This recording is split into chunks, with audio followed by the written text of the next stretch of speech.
The Four Moral Sources, Recap and Wrap-Up. Welcome back. We've now completed our investigation of the four moral sources of wisdom. In this lecture, we'll do some further exploration of the origins of the four-source method, and then address how best to apply the remaining moral sources, i.e. reason, tradition, and experience in Christian ethics. We've already talked a good bit about the origins of the four sources in previous lectures, but let's spend a few more minutes now discussing how Scripture, reason, tradition, and experience came to be identified as crucial tools for doing ethics. As Robin Lovin has taken pains to point out, the four sources of moral wisdom have been a part of the Christian stance from its inception.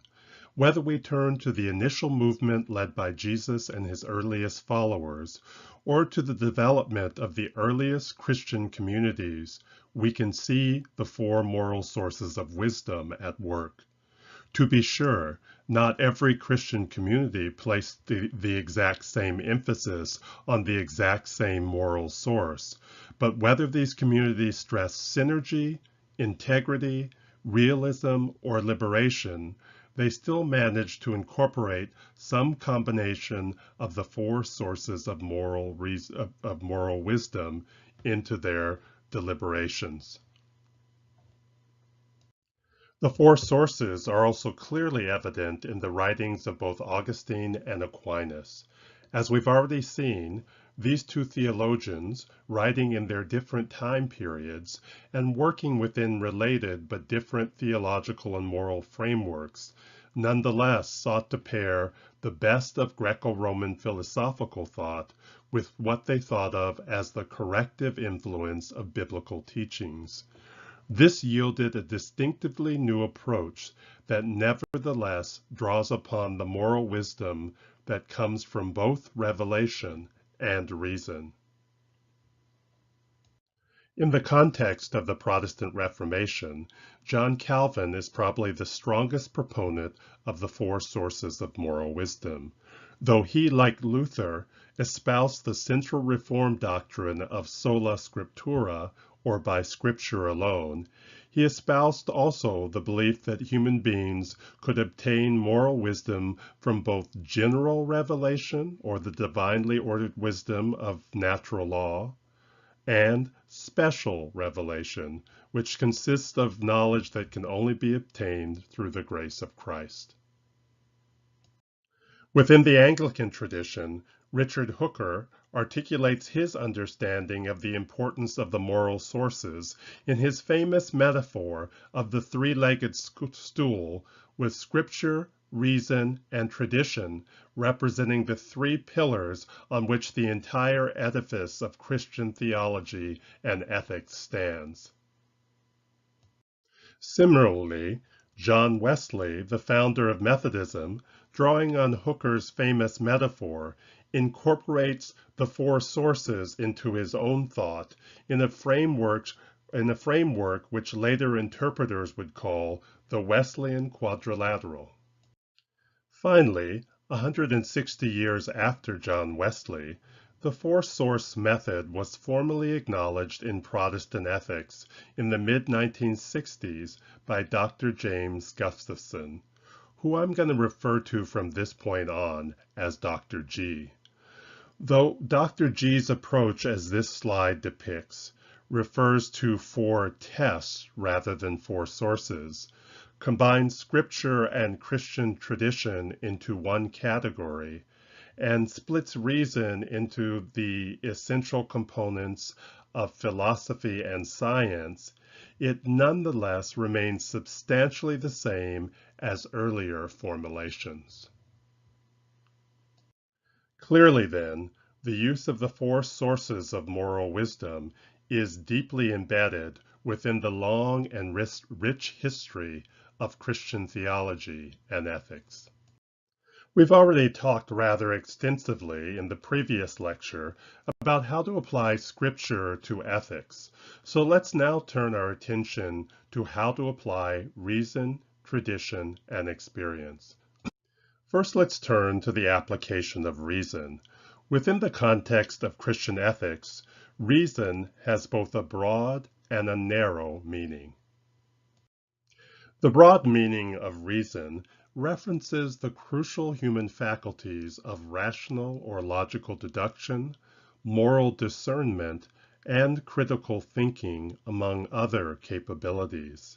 Indeed, the ability to use these important intellectual functions is closely tied to the contention made by both classical and modern scholars that by definition, being human relies on the exercise of free will and the ability to engage in moral agency, i.e., the ability to make meaningful choices about one's life and one's life's direction. The more narrow definition of reason used in Christian ethics focuses on the use of evidentiary knowledge to provide vital information about the material world. Thus, as I've already stated, the tradition of Christian ethics that we're learning in this course fully embraces the assumption that we can obtain valuable information about ourselves and about the world around us through the sciences and other fact-based disciplines. This assumption about the trustworthiness of the sciences and other fact-based disciplines should not be treated as unconditional, however. After all, the 20th century saw many atrocities committed in the name of science. Instead, we should apply the same healthy skepticism that scientists and others apply to their own disciplines. Not only must new scientific or fact-based claims meet the central requirements of rational proof and verification, we should also submit them to the same degree of moral discernment and vigorous inquiry that we would apply to any other kind of truth claim. So how do we use and apply reason in Christian ethics? First, let's remember that scientific and other fact-based disciplines are meant to inform our decisions, not make our decisions for us. Hence, there's no giving away the responsibility of engaging in authentic moral discernment and decision-making.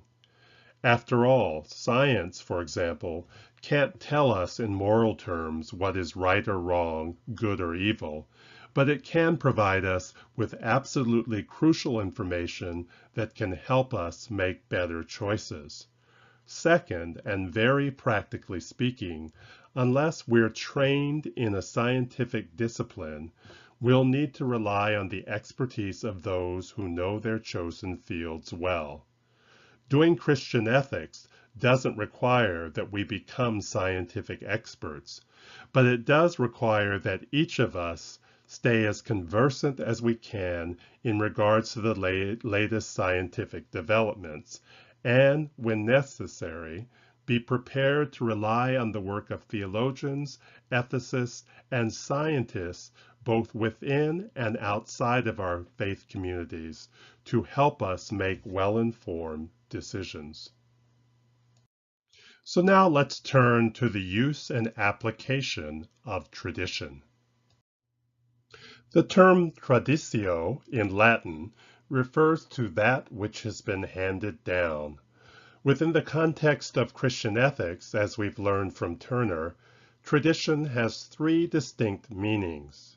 First, it refers to the substantive content of the teachings or practices inherited from earlier generations. Second, it concerns the process whereby these teachings have been passed down. Third and finally, it refers to an entire way of life in community, what Turner calls a matrix of language and practice. It's important to note that the leaders of the Protestant Reformation took a very selective approach to the use of tradition and commended this strategy to their followers. Most reformers, for example, considered only the teachings that extended from the biblical period to roughly the 12th century to be legitimate guides for theology and ethics. They therefore ignored the teachings of the Catholic Church that emerged between the 12th century and their own period. Indeed, not even the books of the canon were exempt from this kind of scrutiny. Though it's not clear whether he actually ever tossed it out the window, it is true that Martin Luther famously declared the Epistle of James to be a book of straw. In keeping with this selective use of tradition within the Protestant Reformation, two major criteria arose to assess the validity of past Christian teachings. The first criteria is called the canon of Scripture.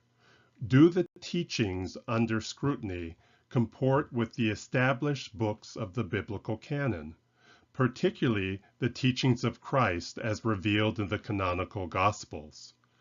The second criteria is the rule of faith. Here, the key question is, does this specific teaching comport with the self-understanding, beliefs, and practices of present or contemporary Christian communities? So how then do we apply the insights gained from tradition? A very practical way is to start with the theological resources and important moral position papers of your own faith community. Such resources often reflect the historical values of these communities and provide specific moral guidance. Starting here is a bit like getting one's toes wet before diving into the deep end head first. Now, if you find that you still need more information and more resources, this next step might be to expand your search to include the theological statements and moral positions of religious and other kinds of group that share similar worldviews, convictions, and values. And remember, if all else fails, you can always turn to the online and printed resources in your friendly neighborhood theological library. Let's turn now to the final source of moral wisdom, experience. Like reason and tradition, experience has multiple definitions and meanings. The first and perhaps earliest reference to the power of experience emerges from the gospel accounts of encounters between the risen Christ and his followers after his crucifixion. Indeed, these experiential encounters with the resurrected Christ are so highly prized that the writings and teachings of those privileged with these visitations are marked as apostolic and therefore counted among the highest sources of authority within the Christian tradition. The second definition of experience refers to the insights and wisdom that emerge out of contemporary, that is, living, breathing communities of faith. The shared experiences that emerge from such communities is critically important because these communities serve as vital crucibles for testing the validity and reasonableness of received teachings and moral doctrines. A third understanding of experience refers to lived experience, which in general affirms the diverse sources of wisdom of various human cultures and communities. More specifically, from the 1960s onward, within the Christian tradition and particularly the Protestant tradition, lived experience affirms the moral insights and teachings that emerged from marginalized groups grappling to understand, to resist, and to overthrow situations of oppression. Additionally, it's important to acknowledge that within the framework of what Lovin calls the Christian stance, experience almost always refers to communal rather than individual experience. This viewpoint is quite at odds with much of American life and may seem strange to those living in other cultures marked by rampant individualism. However, as individuals living in the context of communities, we should anticipate that the moral insights that emerge out of our personal experiences will be discussed, debated, and tested within the context of what one feminist scholar, Selah Ben Habib, calls ongoing communities of moral inquiry. The crucial question in such communities, then, in regards to the use and application of experience, is how should we respond to this new insight in light of our communal experiences of studying the scripture, ministering to the needy, doing justice, and breaking bread together. This concludes the section on the 4 sources of moral wisdom. When we start up again, we'll be taking a look at some contemporary justice issues and begin thinking about what an authentic moral response from a faith or spiritual framework might look like. Until then, remember to count your blessings.